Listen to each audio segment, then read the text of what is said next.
This is Let's Talk with Hart Hagen, and today I'm joined by my frequent guest and compatriot, Rolf Freese. Rolf, how you doing today? Doing all right, man. It's good to be here. It's good to have you.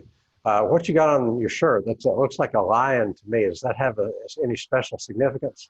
Yeah, this is actually an old shirt I dug out. I'll raise it up here. A lot of people probably remember this, Oh yeah, but Roar with War with Cecil. Cecil. So yeah, it was my Cecil the Lion shirt that I Right, dug out of the back of the closet. I hadn't worn it in a while, and right, figured I'd come show off a lion on the screen here today. So right. Sounds good. and I'm a walking billboard in general with my Right. shirt. So And besides, the lion was a symbol of the British Empire, and we're all for empire here.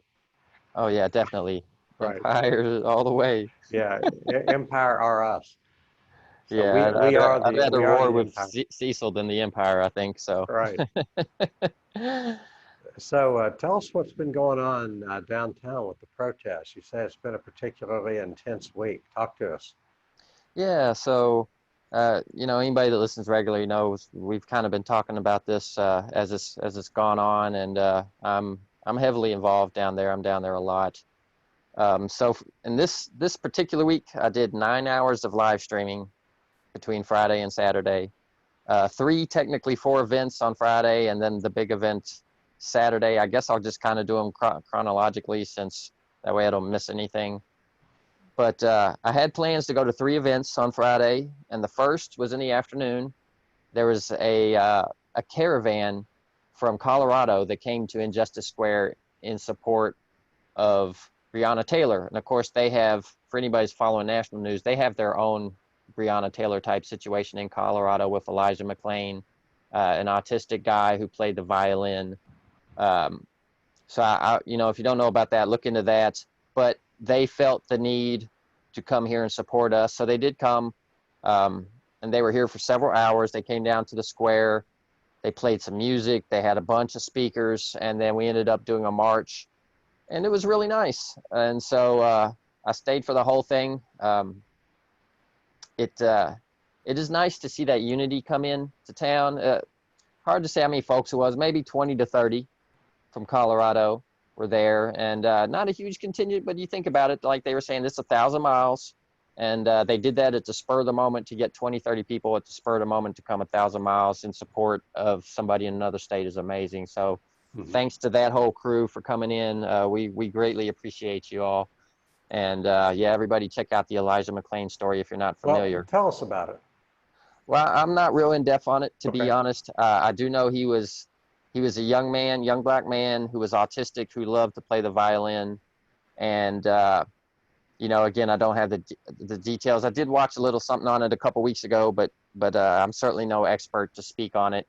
But basically, he was stopped by cops and eventually killed, and that's about all I can remember. But I do know from watching the video, I felt like it was really unjust, and it was a bad situation, just like George Floyd, just like Breonna Taylor, and so many more that we could name, Philando Castile, Sandra Bland, so on and so forth. But it's really bad. These folks from Colorado, they're dealing with that.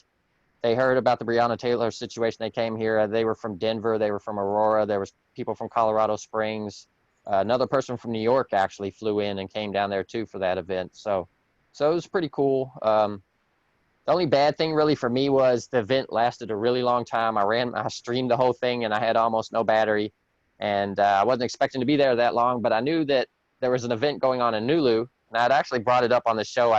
But I said I couldn't talk about it because they were kind of keep that under wraps. But I was well aware of what Occupy Nulu was going to happen. I had ran into people down in Nulu and talked to them, and kind of scouted some locations with them and stuff like that, which turned out to work in my favor later on, unbeknownst to me. But yeah, I was kind of in a position where my friend lived a block away from this. I had little to no battery on my phone, and I needed to stream. Short story, my equipment I normally use, I have a gimbal that, besides making my picture smooth, it also charges my phone, but that's broken. I had to send it off for repair, so I didn't have a backup charger or anything. So that's how I ended up in this battery situation. So I had the decision, well, I can charge for 5 minutes and go catch the beginning and stream till my battery dies, or I can wait and charge and then miss a bunch of stuff. I said, no, I charged for 5 minutes. I went down there. I got 30 minutes of video. But here's what happened. So this was an Occupy Nulu event. And basically, this was the idea behind it. They have some demands from Nulu for the businesses down there, but also it wanted to be a showcase for white supporters of the Black Lives Movement to come and stand up. So it was a lot of white and black people down there both, but that was kind of the gist of the thing. So what they did is they shut down on Market, shut down a full city block, just took it over, blocked it off, and what day is this? So what was that? What day is this? This was Friday. Okay. This was Friday, and we're recording on a Monday here, but so just a couple of days ago. So this event started about 5. They set up a little bit early, and one of the business owners freaked out and called the police right away. So even as I'm pulling up, the police are everywhere, just en masse. They've already knocked down the barricades, which were these big blue 55-gallon drums of water, and they busted those up. Aren't you grateful that we have the police? Oh yeah, so thankful. So I was really nervous down there. As it turned out, just the way that it played out, the police pretty riled up. So what I got up there to a corner, ran into some friends I knew. Everything was taped off, and we couldn't get down. I could see down the block and see that's where all the major stuff was going, and I could also see that we weren't able to get down the block. But I did anyways. Just went through the tape and just ended up down there. I was like, oh well, what's the worst they can do? Just bring me back here, I guess. Well, they could probably do worse, but in my head, I'm like, I'm gonna go down there. So I made it down there, and it was absolutely intense. Most intense thing I'd had to date in activism. The emotions why were was incredibly high. Why was it intense? What did you see that made it feel intense? So you have, first of all, a ton of police in riot gear, ready to bust heads. You could see it. On top of that, you had the protesters. Let me stop you just a minute. If you're a hammer, everything looks like a nail. Yes. And if you're going to militarize the police, they're going to go into the neighborhoods like it's a war zone, and you're the enemy. Yes. Peaceful protesters are the enemy. If you're going to militarize the police and send them into a peaceful protest, then they feel like you are the enemy. Because if you're a hammer, everything looks like a nail. Go ahead.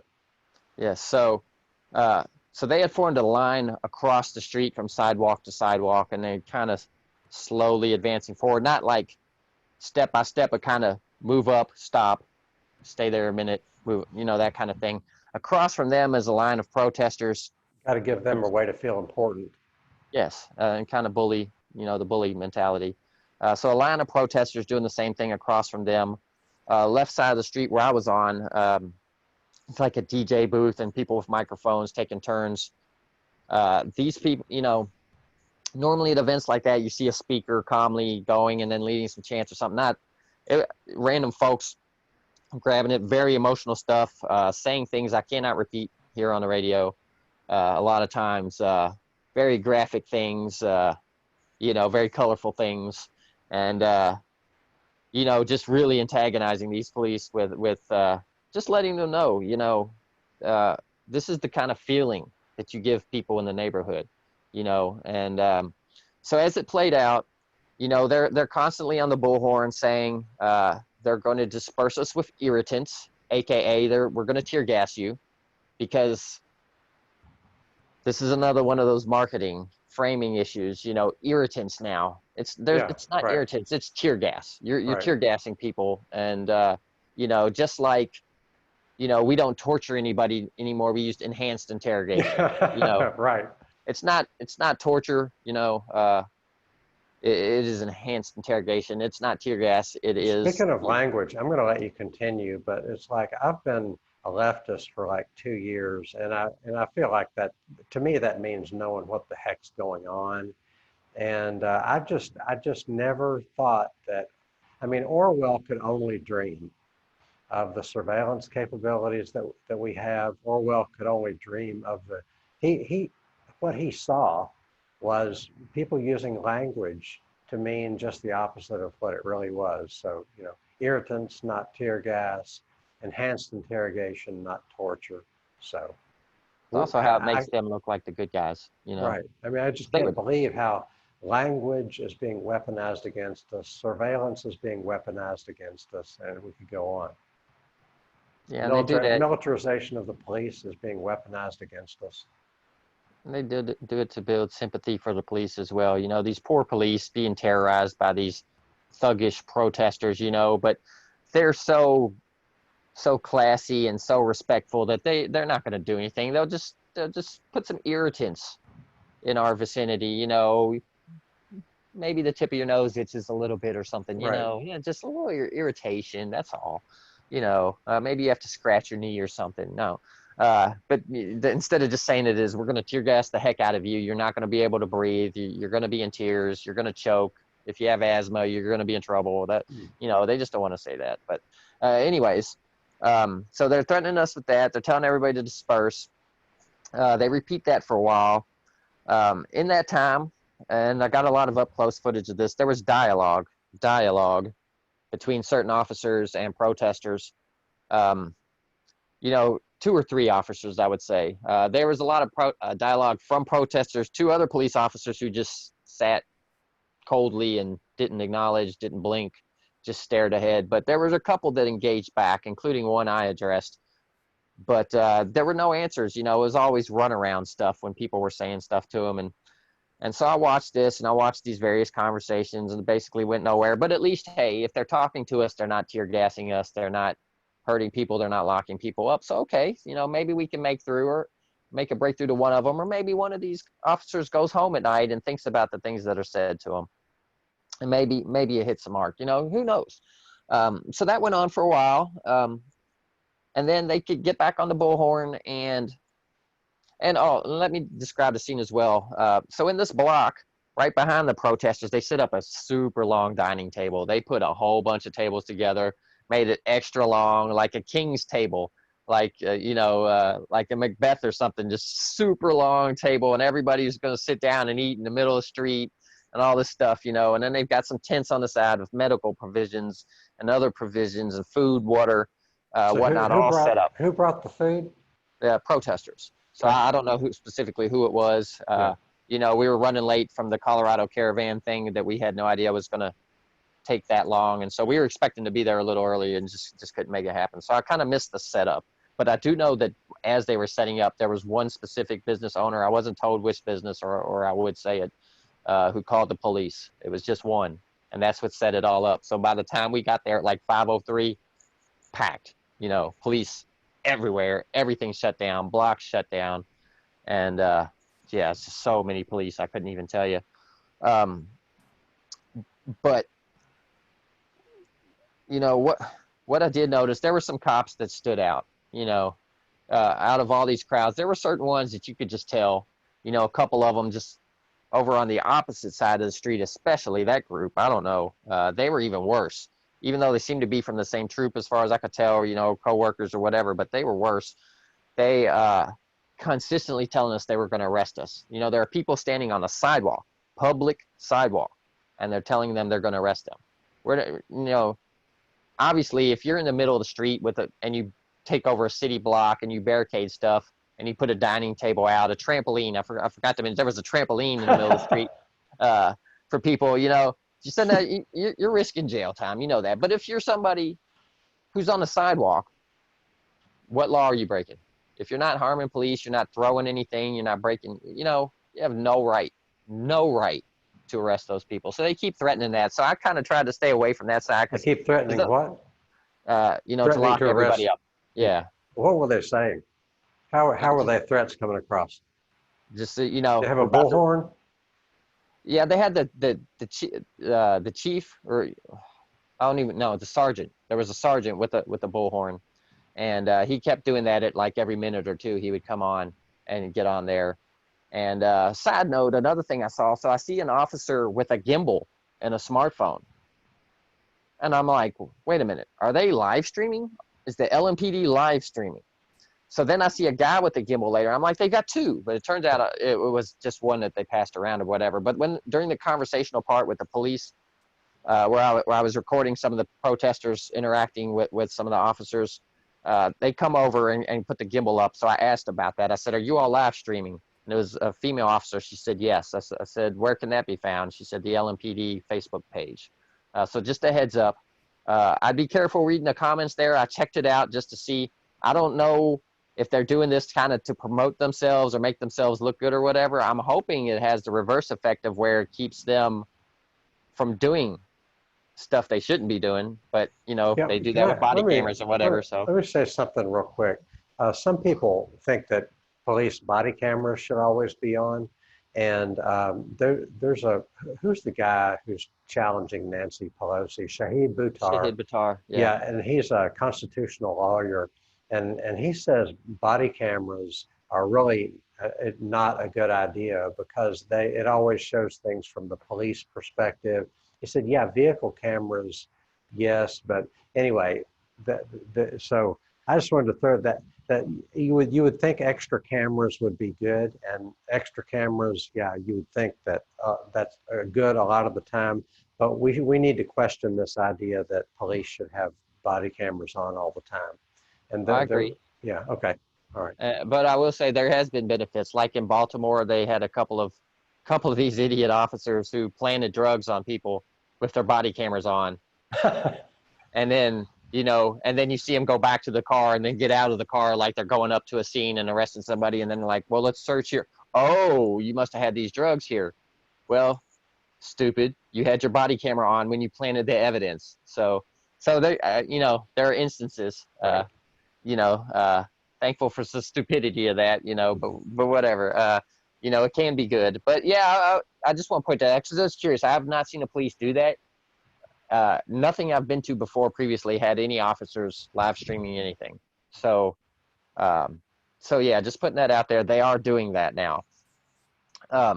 So this crowd, you go places, concerts and other things where you just feel increases in energy and stuff like that, or sporting events. There's just, you go to a soccer game, somebody scores a goal, it's intense, or, you go to a basketball game, it goes to overtime, the crowd is just, but you could feel this energy. So you're saying you can feel the energy. It's hard to describe, but you can feel it. You know right. What's happening. The intensity, the looks on the people's faces, the inflection of the voices, just everything. People are intense, and they're not going to get bullied out of there, and people do this stuff knowing that they're probably going to go to jail or very well could. So, and yet they still do it because they believe in it. So, you can't back down. You can't be bullied. So at this point, of course, my small percentage of battery life that I had runs out. Go figure. The biggest weekend politically and protest wise we've had in decades, and that's the one where I don't have my battery charger, of course. But at that point, I just went old school activist now that I'm not filming anything, and I can just be an activist. So I went up and addressed some cops on both sides, even the side that scared me. But basically, I don't know word for word, but basically my points where I was making to them is I said, hey, what are you doing? You should be on our side. We're doing this for the community. We're doing this for you. You live with us. Your kids go to school with our kids. You are more like us. You have more in common with us than you do the people in charge of you. So, think about what you're doing. Don't be against us. Be with us. And I got nothing but stone-faced looks. I then went to that guy the officer who was, interacting with people, although I'd say nothing came out of that. But I went up to him and I asked him what his take was on the 3 officers that murdered Breonna Taylor. And of course, he had no comment on that. And then spent, 2 minutes telling me about how he didn't have a comment. So that's all I could get out of that guy, and just the fact that he even acknowledged my question. But you could tell he didn't like it. And I made sure to use the word murdered Breonna Taylor. I'm not going to give him off the hook. What with those officers? What do you think they were getting? No. The officers that murdered Breonna Taylor. What is your take? That's, So I let them know. We know. So the next thing I know. So you had a mask on the whole time? He didn't. There were a lot of officers with masks on. There were some that weren't, and of course some protesters pointed them out. And of course there were some protesters without masks as well. But yeah, at that point, not long after that side that I was worried about, the far side, here comes a line of police. We're surrounded now. They tell us we're all under arrest. And I'm there with a friend. And I had told my friend on the walk up there, I said, we are not going to jail tonight. We're just not. And I was right. I meant it. So they told us we're under arrest. And so we look at each other like, oh, well, I guess there goes this night. And there's really nowhere to run to. They have us circled. So one of the officers comes up to the two of us and says, we're going to be placing you under arrest. Well, his mistake was he didn't do it immediately. So I said, I'm press. Now, I was just being an activist, and I was actually doing chants. And clearly, if he just saw me, I clearly wasn't being a journalist. But, I wasn't breaking any, I guess I was jaywalking. But, but yeah, my battery went down. I wasn't a journalist anymore. I was an activist. But, I'm telling you, I said, I have the First Amendment right to be here. I am a journalist. I am free press. It kind of caught him off guard. You could see it as he was kind of like, oh. And then just to the luckiest of lucky moments, something happened behind us. I don't know what that is. Normally my curiosity would make me watch, but I know I'm about to go to jail. I don't care what it is. I looked at my friend. I said, follow me. We're getting out of here. So I kind of just started circling a little bit and looking for openings, and some cops saw me and would scoot over and block us off. So I'd circle back around and circle back. And I'm like, maybe if I can move these cops around a little bit, I can create a gap we can get through. And then all of a sudden I look, and that commotion, another officer kind of moves toward the commotion. At that point, I was like, it's on. So this restaurant, I don't even know what the term for this is. So sorry, people, I can't give you a term, but there's a raised section. And then you would think it'd be grass or whatever, but they had like AstroTurf there, and it's kind of decorative or whatever. But it's raised up, and it's not like a wall or I don't even know what you call it. Could be a berm. Maybe. So, yeah. But bottom line is it's kind of tall or whatever. So we climbed up on that thing. We made our way to the other side. We hopped down and then dashed through the alley. The alley, which we only knew about because we happened to accidentally run into the people that were surveying the area for the event a couple of weeks ago. And we actually went with them and discovered this alley. So we dashed down the alley and get out of there. And so no jail tonight. No jail on Friday, and knock on wood with that. But yeah, thank you for not immediately putting cuffs on us and allowing us to maneuver our way out of there. And so what did we do? We went downtown, and first we charged up my phone, then we went downtown, and there was another march, which turned into two marches, and that was the LGBTQ march, and that was started at the KFC Yum Center. That was a really nice march. A lot of folks there I hadn't seen before, but it was solidarity from the LGBTQ community with the Breonna Taylor protesters. So that was really nice. They marched to Injustice Square, at which point they went past the square into the Department of Corrections, and basically two sides of it were protesting outside in solidarity with everyone who was locked up, which I believe was 67 people went to jail at Nulu, is what I'd heard. So we chanted out there, circled the building, and somebody came up and told the organizers. At this point, the LGBTQ march organizers kind of stepped back, and the regular protested organizers came in and joined. They got down there, the ones that lead some of the night marches. There's different ones. There's not like one leader, but there's multiple ones. Depending on the night, you could get one, not another, a combination of these guys. But he gets there, and somebody tells him that we need to go to 4th Street Live. So I just keep the camera rolling, whole new march. We take off. We bust through 4th Street Live, just like the previous week. That was great. Just took it over. Made a ruckus. It was kind of weird, though. There's some protesters. There were some disagreements.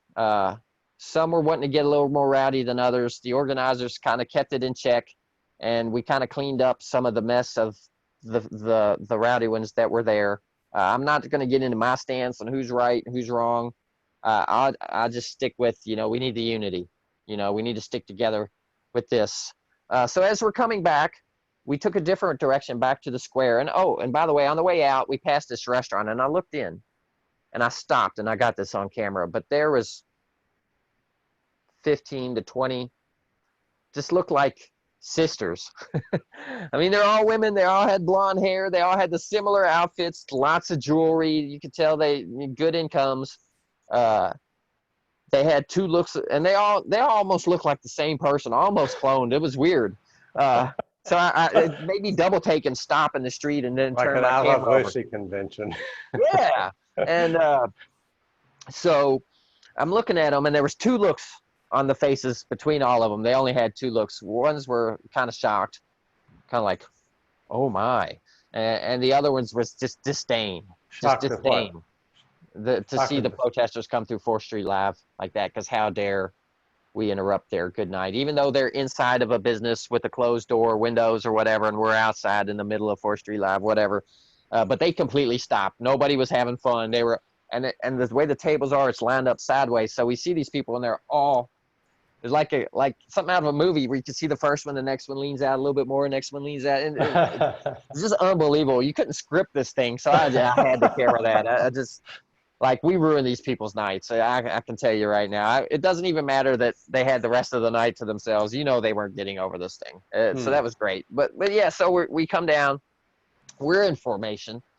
Or, well, I'm not as media, but the march is in formation.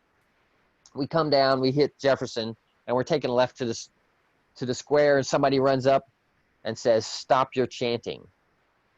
In fact, is here, Grandmaster J. So that's the people that were coming on Saturday. That's the armed black militia from Atlanta. And so we didn't know they were going to be there. But, you know, across the street from Injustice Park, you have the stairs. You got that statue. He's sitting on the statue. Jay is giving interviews to, I guess, establishment media or whatever. And there's a crowd around him. And so our march marches up to their march and just stands and holds the middle of the street and watches. And so at this point is like a weird feeling. I can't even put into words how weird it felt. Like that vibe in the crowd. There was like a mix of tension, a mix of curiosity, a mix of confusion. I don't know, but nobody really knew what to do. Like, we've got two protests for the same thing at the same spot, but yet we're not together, and we're not going to join together. And a lot of the protesters here were really upset with NFAC. Like, where have they been this whole time? You know, there's two, and I'll touch on that more in a minute. But yeah, there's kind of two views on NFAC from the locals. So that was my first experience seeing them. Jay finished his interview, and then they took off west down Jefferson, and I stayed. So at the who's square. Grandmaster J? So this is the guy, and I guess we can go ahead. So that's basically all for Friday. So we'll skip the Saturday for the NFAC. So Grandmaster J is a man he's from Atlanta, Georgia, black man who started this armed black militia. Is very much inspired by Black Panthers of old. You know, they aren't the Black Panthers, but you can clearly see the inspiration. And so this group's been around about 2 months. So it's a new group. And they were recently in Stone Mountain, Georgia, there for a Confederate statue they wanted taken down. And in Georgia, they had 1,000 armed militia go to Stone Mountain, which is impressive for a brand new group. At that point, you know, that's like a month into their thing. They still have a little bit of ironing out to do as a new group, and I'll talk about that. But yeah, overall, you know, they try to be very organized. They try to bring an intimidating, we mean business type of presence to where they're at. They're not all smiles and hugs. They do care about their community in that way, but they're not presenting and going about their business that way. They're going about this is a serious business. We're taking this serious.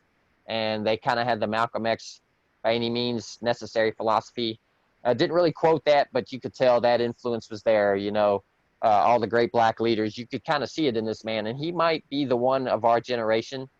And to be honest, I wouldn't be shocked if he meets a bad end. And he knows this. He keeps the people around him. There are people around him all the time willing to take a bullet. He's a leader of men, I will say, and his group will die for that man. You can tell it.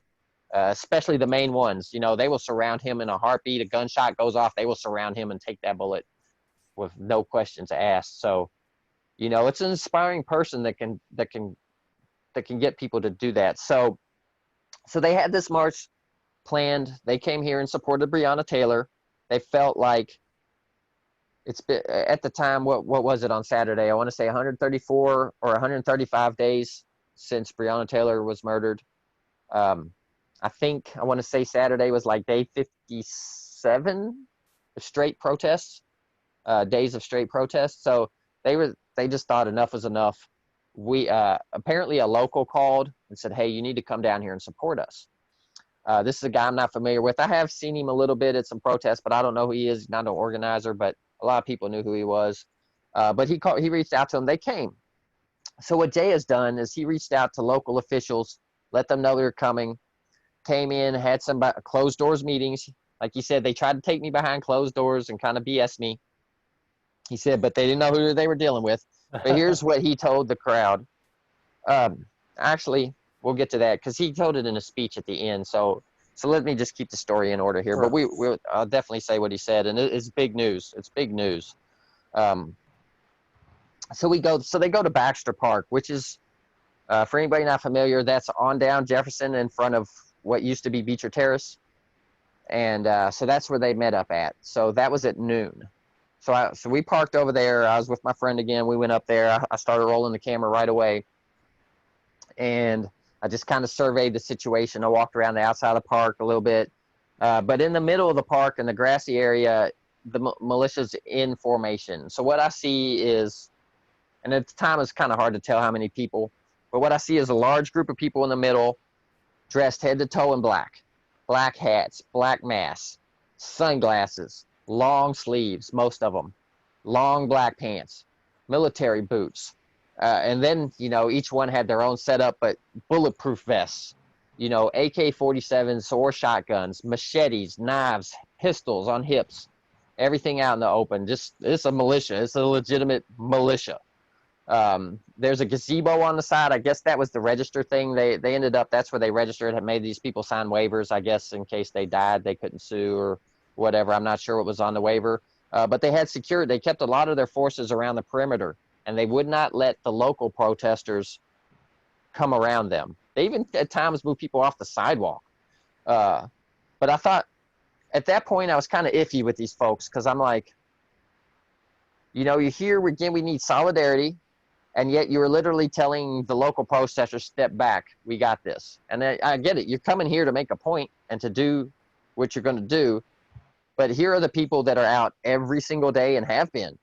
Don't separate, come together in my eyes. But, I'm open to see what they're, I'm basically like, I'm not familiar with this group much. I didn't see enough last night to really get a feel for what they do. So let's see what they do. So as that goes on, they were kind of searching people. They're worried about bombs. They told a friend of mine, there was a guy next to some friends of mine, and I saw it on camera. They came over, searched him, searched his bag. I went over after that, asked what had happened, and they said, they're worried about bombs, IEDs, other stuff. They said that they do not want anybody taking their backpack off. Of course, I have my equipment in my backpack, and I'm like, okay. And my water's in my backpack, too. It's like, I'm not even taking my backpack off for water. I'll have somebody grab it or something. So I found that out. And later I found that out the hard way because 3 militia members came up, surrounded me, searched me, asked me if I had a gun, asked me if I had a bomb, what's in my backpack, rifled through my backpack, asked me some questions. I had some conversations with one. I did tell him. He said, where's your gun? I said, I don't have a gun on me. I said, I am a gun owner, but I don't bring guns to this. He says, why? That's not a very smart decision. I said, the only thing I'm here to shoot is video. I'm here in a journalistic capacity. And, and I've been here since week 1, covering this stuff. The people know me. They see me around, even if they don't know who I am. They've seen me around with my phone, my yellow vest, and so on. So ended up being kind of friendly there at the end. All this is on camera, too. So I'm basically standing with my hands up like police are, like I'm trying to not get police to shoot at me with my phone. And the guy going through my stuff and, so whatever. So it was a little bit weird. And I wasn't even doing anything. I was literally walking around the perimeter. I hadn't gone into their sidewalk or anything. But so they end up sitting there and I'm thinking, this is like a 95-degree day. These people are in this heat. They've got like 50 to 75, maybe even 100 pounds of gear on them, depending on who the person is. These people are not young.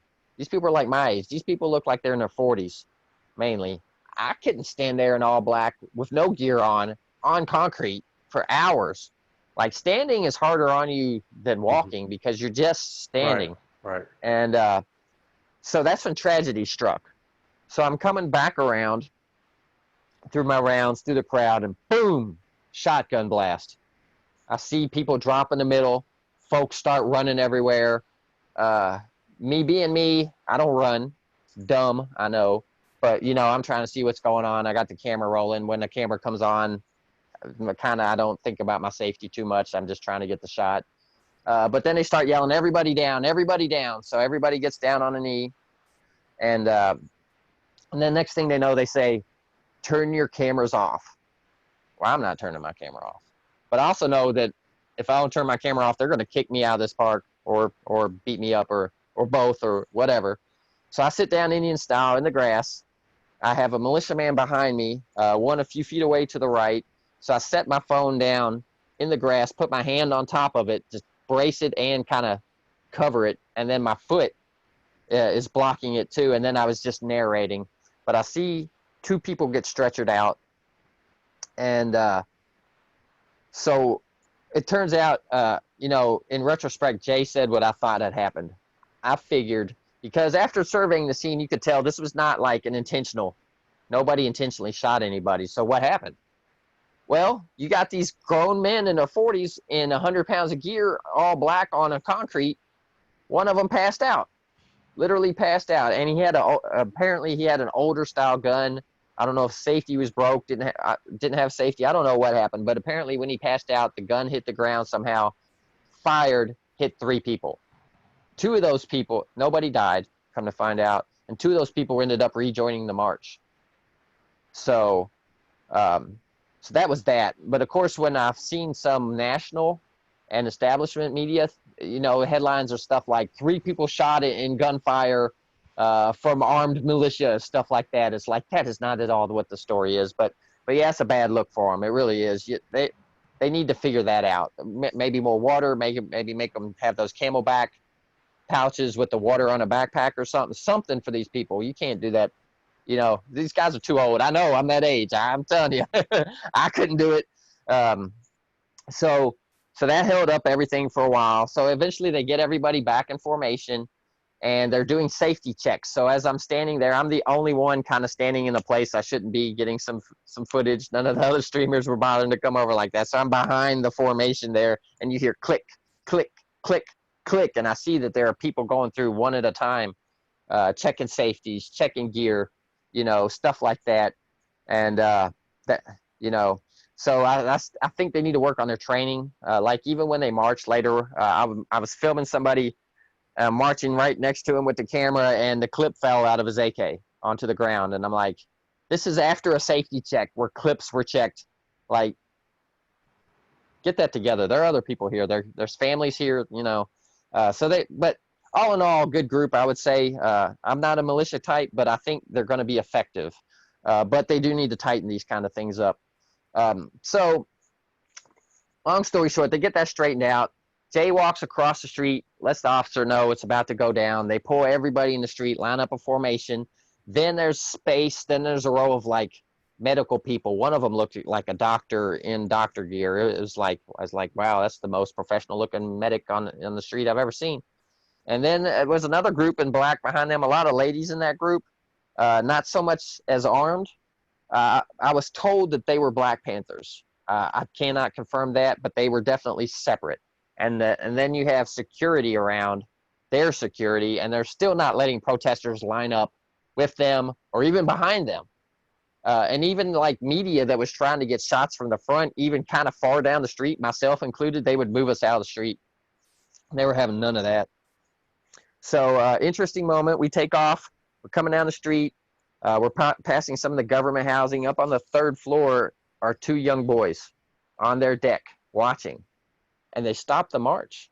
And I know throughout the day they are really concerned with snipers, explosives. They're really, like, they expect people to try to take Jay out. Like, they're fully expecting somebody to take him out, especially with the 3%. We'll get into that here in a second. The 3% supposed to be there at the square waiting for them. So he tells these boys, come down. And these boys look terrified, and they're not wanting to come down. You could tell. But finally, the one kid comes down. He takes them in the back. They have a conversation. I had my camera on it, couldn't hear it, but he comes back out. So I don't know what, I was hoping a story would come out somewhere about this conversation. Somebody interviewed this kid or something. But it was really interesting because I don't think it turned from a dangerous situation to maybe like a father-son type discussion, I'm thinking is what happened. And I'm thinking that's probably something that will stick with this boy for the rest of his life. Sorry, I've got a cat jumping on my table, moving my camera. It's fine. Sorry about that, folks. No, it's fine. She's never done that before. All the times we've done this, Right. she usually leaves us alone. So we make it down to the square. At this point, it's kind of like the outside agitators march about a month or so ago, or even longer. The day Tyler Girth was killed, went to that. They're supposed to be the opposing marches, and the other side didn't show up. Well, they had blocked everything off again. The police had around the park, but this time they apparently moved the barriers while waiting. So I ran into local reporter Catherine Harrington from the Leo, who I recently had interviewed on my show, and she had been down there instead of at Baxter, and she said that there were both groups, and it wasn't that bad, but it kind of escalated, and then it calmed down, and some of the protesters went over and talked with the 3%ers, and then the police redistributed where the barriers were, and then the 3% kind of cleared out. But it wasn't that large of a group to begin with, and apparently they're not a very patient group because, the NFAC got held up not only with everybody signing that stuff, but then the gunshot went off. That probably pushed things back like an hour. And, so really that head-to-head standoff didn't happen. They got out of there. And I think they probably would have anyways based on the numbers. Because at the park, I thought there was about 150 maybe tops militia. But once I saw them in formation in the street, it's like, no, there's probably 300 plus. And I saw in the papers estimating about 250. So, somewhere in that range. Massive group, plus the local protesters, plus the Black Panther group behind. And so a large group. So at this point, you can see that whole block between 5th and 6th on Jefferson is just full. Just militia in the street, protesters on the park side, protesters on the stairs side. And so Jay goes to the top of the stairs to speak to the crowd, and he's surrounded with militia. And at a lot of points, you can't even see him. You can just hear him, or you can see his hat, distinctive hat that he was wearing. But he spoke to the crowd, and here's what he said. And this was important stuff. He said he met with Fisher. He met with A.G. Cameron. What he found out was Fisher blocked Cameron from a lot of information. They basically destroyed the crime scene. And so talking to Cameron told him that it's going to take another 4 months to recreate the crime scene. At which point, Jay says, you don't have 4 months. You have 4 weeks from today, August 22nd. He says, we expect justice. It's been too long. And if it's not here by August 22nd, we're coming back August 22nd. And what we're going to do, when I say we, him and his group, what we're going to do is we're going to citizens arrest everyone involved. So he's talking about the mayor, the Metro Council, the AG, police chief, these kind of folks, just citizens arrest. He said, isn't that what happened with Ahmaud Arbery? 2 folks doing a citizen's arrest? Well, we're going to do our citizen's arrest. He said, we're not taking it. They think you're fools. They're not going to do anything, but now they're going to do something because we're here with guns. And that's the difference. And he's probably right about that. Now, we haven't had a response from any of these officials yet. Cameron, Fisher, the council. There's no response. But what I see is a man who's serious. This man is serious. I don't think he says these things to say these things. He's not like trying to bluff his way through, in my opinion. I might be wrong. He may have fooled me. But I think he is dead serious. I think if there's nothing done by August 22nd, that he will bring a group down here. By the way, they'll be a month more trained. So they'll be 3 months instead of 2. More training, probably a larger group. I heard a lot of people in the crowd talking about they're ready to go buy guns today. That's what they're saying. They're ready to join this group. He said, you all come out with your guns, come with us on the 22nd.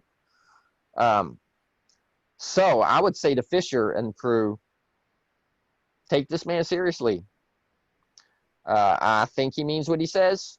Get to work, finish this investigation, create justice for Brianna. We have to have that. Our protests aren't going away. Whether NFSC ever came here or not, our protests aren't going away. But you know they're coming back now. You know it. Take this man at his word. Do it. So that's serious business there. Serious business. A lot of news, too, for, Cameron to tell him behind closed doors, about they're trying to push it back another 4 months. That sounds to me like they're trying to sweep this under the rug and wait it out and hoping we'll just get tired. But it's not going to happen. 4 days, 4 months, 4 years, these people aren't going home. I can just tell you, some days there's bigger turnouts than others, but there's literally every day is turnout, over 60 days now as of this recording. So it's amazing.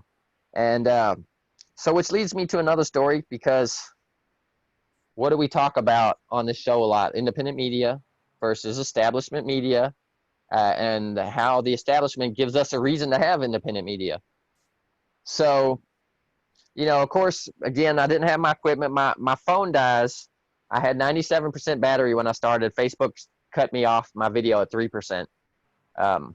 So at this point, again, I turned into activist since I can't be a journalist anymore. And so we listened to the speech. I'm sitting on the statue, and it ends, and everybody's kind of trying to figure out where to go. There was another event that I was planning to cover, but at that point, it's 9 hours of live stream. I'm exhausted. I'm beat. I'm in the heat. My friend's the same way. We just want to leave. We're going to hang out in the crowd to talk to a couple people and get out of there. So I'm going through the crowd on the other side of the statue, and I walk past a camera crew I didn't recognize. These folks, who are these folks? So I stopped, and I looked, and it's like, that's MSNBC. Now, MSNBC was not at Baxter Park. MSNBC did not march with the NFAC. MSNBC was not in the crowd around the statue around Jay. They were across the street in the back. MSNBC did not talk to anyone on the ground, did not have any inside connections. They were just there. So you say, what is the problem with that? They're just there giving coverage, right? Except they were tricking their viewers, and I caught them. So here's what was going on. This guy's reading a card, a prepared statement,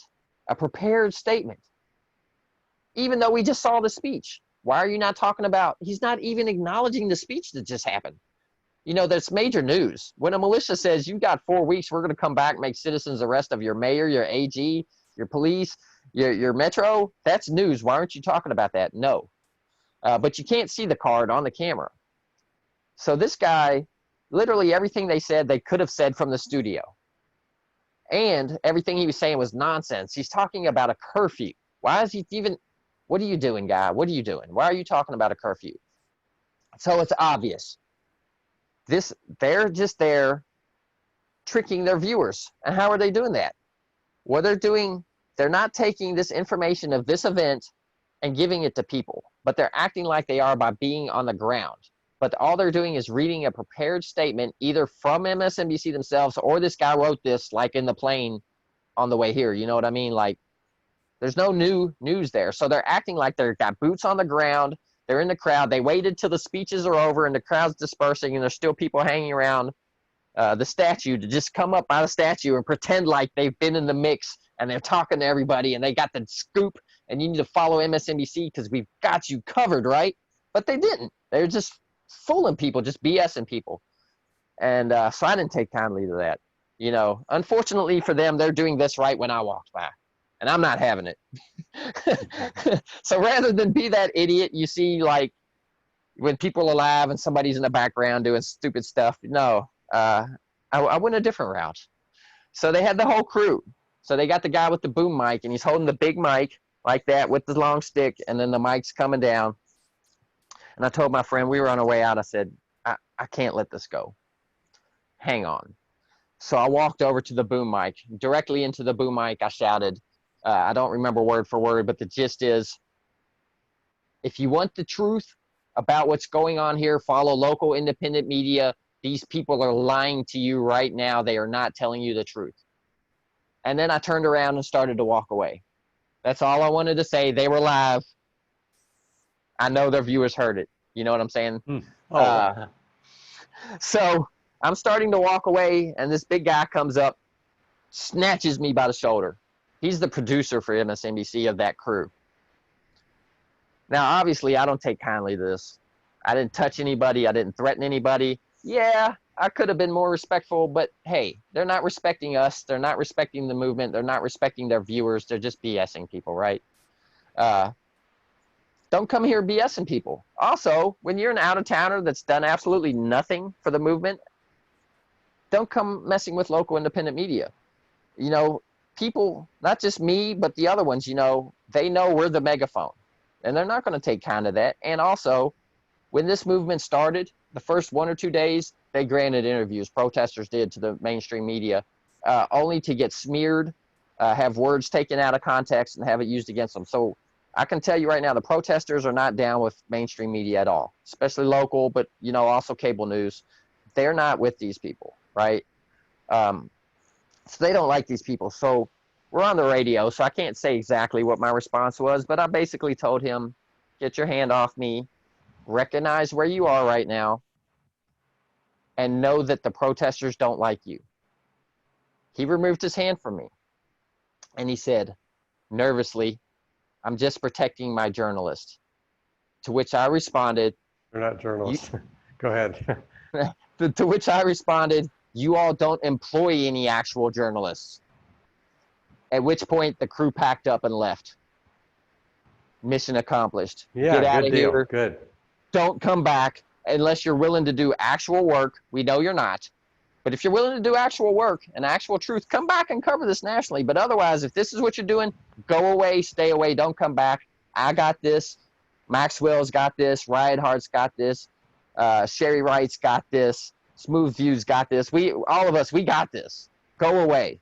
Just go away. Like, yeah. It's irresponsible. So I really enjoyed that. It gave me the feels, man. It gave me the feels. And yeah, and of course, when that guy grabbed me, you know, and I responded to him, he absolutely realized it. Like, yeah, you're in enemy territory trying to snatch people up and you're from out of town. That's not smart, man.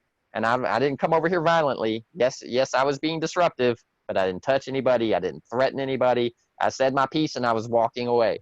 You know what I mean? So hands were not necessary. And I think he figured out his mistake real quick. Like, you know, I didn't have to do anything, but I'm sure that that crowd there that was all riled up would not let anything happen to any local independent media. You know what I mean? I know that. Not me specifically. I'm not saying anything for me or bragging or anything. I'm just telling you, you know, the protesters are protecting their own, and the independent media is part of their own. They've even had marches for us, you know, so bad move, MSNBC. And then I later saw in some local groups on Facebook, apparently MSNBC had done another segment, and I hadn't seen it personally, but people were not happy about it. So it's really good that we got these idiots out of here. Don't come back. And by the way, just for the viewers, if they're asking, why MSNBC? I didn't see Fox. I didn't see CNN. If they were there and spreading that kind of nonsense and I heard it, I would have done the same thing. Not partial. I hate them all. All three of them are terrible. But yeah, if it had been Fox News, I'd have done the exact same thing. CNN, you know, but that's what they had to get. And it is what it is. So yeah, that was fun. So that's kind of the wrap up there. That's all that I attended. But those are big events. Those are two most intense, passionate things I've ever been around in protests here in the city. This was a historical political weekend here in the city. This is like, should be in history books with Occupy Nulu, with the INFAC, which, by the way, is the Not Effing Around Coalition for anybody that doesn't know what that stands for. Mm-hmm. That's the INFAC, and that's the militia. So it's intense, and I'm still feeling it. I was exhausted at work the next day, both mentally, both physically. I'm still processing. There were so many conversations around me, so many interactions. I had my camera up and everything. I was really worried a lot of times. There was one time during the march, They thought there was a sniper on the roof. I'm covering my last like 1% of battery trying to get shots. The next thing I know, everybody's on the knee in the militia. They're facing guns upward toward the direction. Who, by the way, who's the only person over in that direction that's not up on that roof? Me. So now I'm possibly in between the line of fire and a sniper and an entire militia pointing guns there. And I'm like, oh, let me move to the side here. So those kinds of things, it's a lot to process. Normally these things don't take me that long, but it's so much. And I know I've been talking for, I don't even know how long straight now. Sorry about that, but there's just so much there. So I'm gonna throw it to you, and I'll start by asking you. We gotta wrap it up in just a minute. Can't go too long. Right? We've been going about 55 minutes. Oh my goodness. No. I thought I was like halfway through. I'm sorry, Hart. No, not I'm at so all. sorry. Not at all. So yeah, just let me throw you a quick question then. Okay. Before, so with these statements with Jay, what do you think?